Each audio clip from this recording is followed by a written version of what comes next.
Hi friends, welcome to our channel காரக்குழம்பு.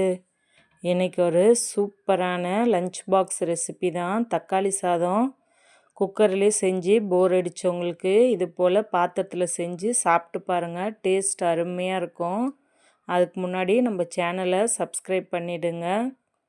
அப்போ தான் நான் போடுற வீடியோலாம் உங்களுக்கு உடனே கிடைக்கும். டேஸ்ட்டும் சூப்பராக இருக்கும். வாங்க எப்படி செய்கிறதுன்னு பார்க்கலாம். ஃபஸ்ட்டு அடுப்பில் ஒரு பாத்திரம் வச்சுக்கோங்க. ஒரு கரண்டி அளவு எண்ணெய் சேர்த்துக்கோங்க. எண்ணெய் நல்லா சூடாகட்டும். அரை ஸ்பூன் கடுகு உளுத்தம்பருப்பு சேர்த்துக்கோங்க. ஒரு ஸ்பூன் கடலைப்பருப்பு சேர்த்துக்கலாம். கடுகு நல்லா பொரிஞ்சு வரட்டும். இப்போ இதில் ஒரு கொத்து கருவேப்பிலை சேர்த்துக்கலாம். சேர்த்துட்டு நான் ஒரு 2 பெரிய வெங்காயத்தை நீல வாக்கில் கட் பண்ணி வச்சுருந்தேன். அதையும் இதில் சேர்த்துக்கலாம். 1/4 கிலோ அளவு இருக்கும். சேர்த்துட்டு நல்லா இது போல் வதக்கி விட்டுக்கோங்க. நான் ஒரு 2 டம்ளர் அளவு அரிசியை ஊற வச்சுருக்கேன். அது ஒரு 1/2 கிலோ அளவு அரிசி இருக்கும். அதுக்கு 1/4 கிலோ வெங்காயம், 1/2 கிலோ தக்காளி சேர்த்துக்கலாம். இப்போ இதில் 1 ஸ்பூன் அளவு உப்பு சேர்த்துக்கிட்டேன். அப்போ தான் நமக்கு வெங்காயம் நல்லா வதங்கி வரும். 1/4 ஸ்பூன் மஞ்சத்தூள் சேர்த்துக்கோங்க.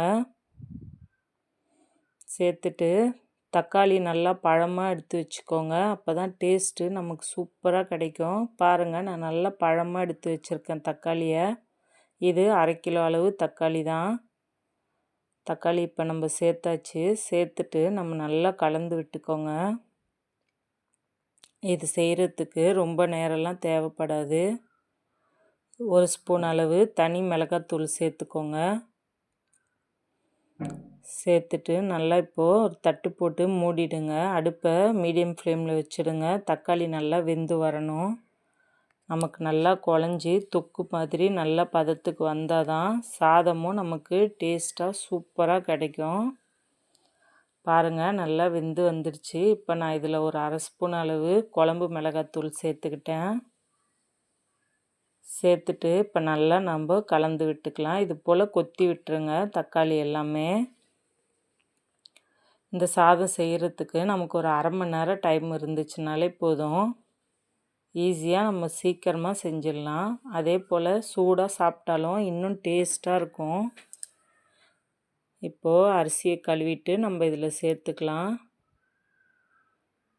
சேர்த்துட்டு 2 டம்ளர் அளவு அரிசி நான் சேர்த்துருக்கேன். அதுக்கு நான் 5 டம்ளர் அளவு தண்ணி வைக்க போகிறேன். குக்கரில் நம்ம 4 டம்ளர் தான் வைப்போம். பாத்திரத்தில் எக்ஸ்ட்ரா 1 டம்ளர் தண்ணி வச்சா தான் சாதம் நல்லா நின்று வெந்து வரும் நமக்கு. அதே போல் டேஸ்ட்டும் சூப்பராக இருக்கும். நான் 5 டம்ளர் அளவு தண்ணியை அளந்து வச்சிட்டேன். இப்போது நல்லா கலந்து விட்டுட்டு உப்பு காரம் எல்லாமே செக் பண்ணிக்கோங்க.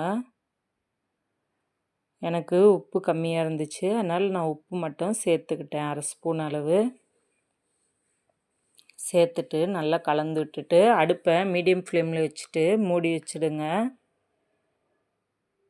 ஒரு 10 நிமிஷம் கழித்து திறந்து பாருங்கள். இது போல் நல்லா வெந்து வந்திருக்கும். இன்னும் கொஞ்ச நேரம் வெந்துச்சுனாலே போதும்.